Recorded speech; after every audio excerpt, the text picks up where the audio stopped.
लो। Next question पे क्या बोल रहा है हमारे पास।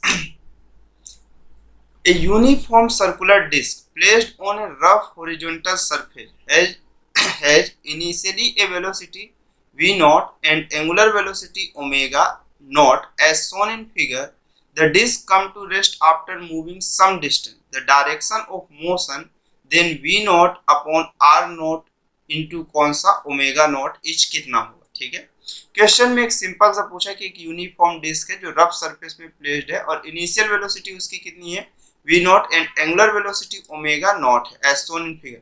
The disc come to rest after moving some distance और डिस्क कुछ डिस्टेंस चलने के बाद रुक जाती है।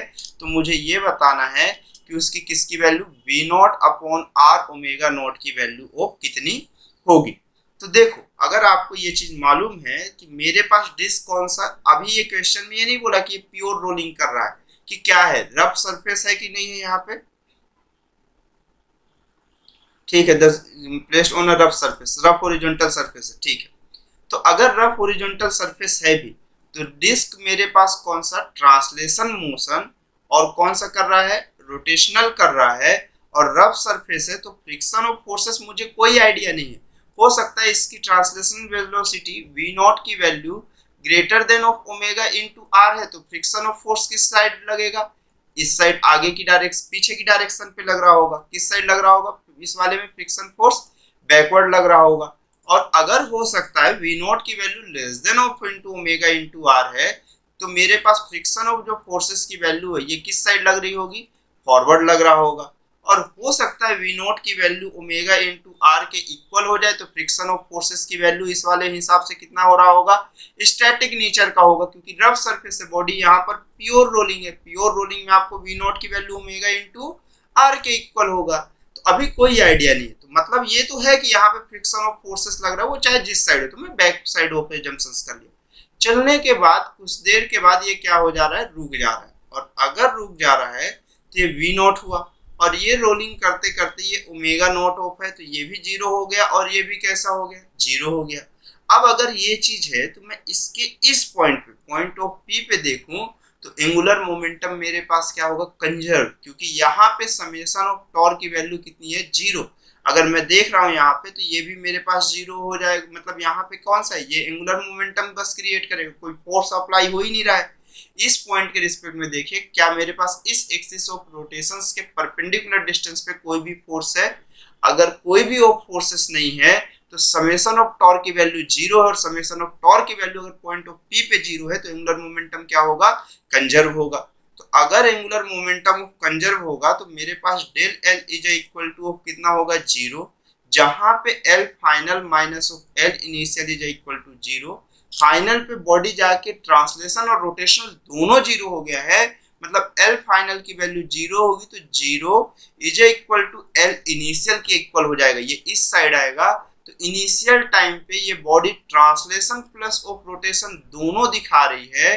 तो एल आई की वैल्यू ऑफ कितना होगा मेरे पास, इस डिस्क का mass L translational plus of L rotational, और यहाँ पर से जीरो, ट्रांसलेशन में कितना होगा मेरे पास डिस्क का मास m, और मेरे पास वेलोसिटी ऑफ कितना है v नॉट, और परपेंडिकुलर डिस्टेंस यहाँ से कितनी है मेरे पास r, प्लस ऑफ रोटेशनल में कौन सा होगा, inertia of centre of mass into of कितना हुआ, ओमेगा नॉट। और यहाँ पर चाहे जो हो जाए हमें वेक्टर फॉर्मेट से देखना पड़ेगा, क्योंकि डायरेक्शन मस्ट भी कंपलसरी है। तो अगर मैं इस चीज को यहाँ से रिमूव करूं कि मेरे पास इसकी वैल्यूएशंस को मैं रिमूव करूं और अब मैं वेक्टर के फॉर्मेट में अगर वैल्यू को पुट करना स्टार्ट किया, तो अब देखो एल ट्रांसलेशन मुझे कौन सा होगा, अगर मैं इस डायरेक्शन को एक्स एक्सिस लिख देता हूं, इसको वाई लिख देता हूं, और इधर कौन सा लिख देता हूं, जेड लिखता हूं। ठीक, ऊपर की डायरेक्शन में है तो मेरे पास आर कैसा होगा, जे कैप क्रॉस हो, मेरे पास मास एम होगा, वेलोसिटी ऑफ वी नॉट, और ये मेरे पास कौन सा है, I cap, plus of inertia of centre of mass, और ओमेगा की डायरेक्शन क्वेश्चन में अपने आप का, ऐसे आप अपने फिंगर को कर्व करिए तो ये थंब ऑफ डायरेक्शन जो आपको दिखा रहा होगा, ये किसको दिखा रहा होगा, आपकी एंगुलर वेलोसिटी की डायरेक्शन को। तो ये प्लस ऑफ के कैप है।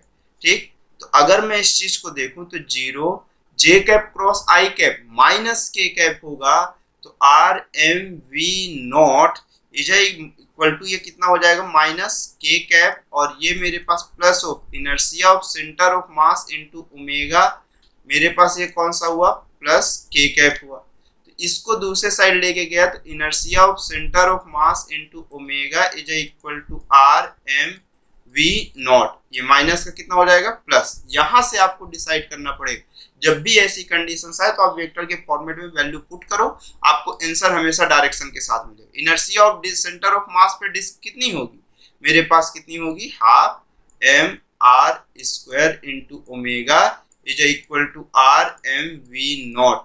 एम और एम क्या हो गया कैंसिल, एक आर से एक आर क्या हो जाएगा कैंसिल, तो मेरे पास ये बचा कितना यहाँ पर से omega into R upon of V not is equal to 1/2, इधर से इधर गया तो कितना हो गया 2 हो गया। क्वेश्चन में कितना बोला V not by O, sorry ये ओमेगा नॉट है, इनिशियल ऑफ पे हर पॉइंट पे था, ठीक है। ये कितना हुआ मेरे पास यहाँ से V not by O omega not into R की वैल्यू किया है, तो V not by O omega not into R की जो वैल्यू होगी वो 1/o कितना हो जाएगा 2 हो जाएगा। तो ऑप्शन नंबर ऑफ जो करेक्ट होगा वो कौन सा होगा हमारे पास ए वाला, ठीक। तो 73 ऑफ का कौन सा हो गया हमारे पास ए नंबर हो गया, ठीक है। तो 73 का कौन सा नंबर हो गया ए नंबर। उसके बाद नेक्स्ट क्वेश्चन पे चलते हैं।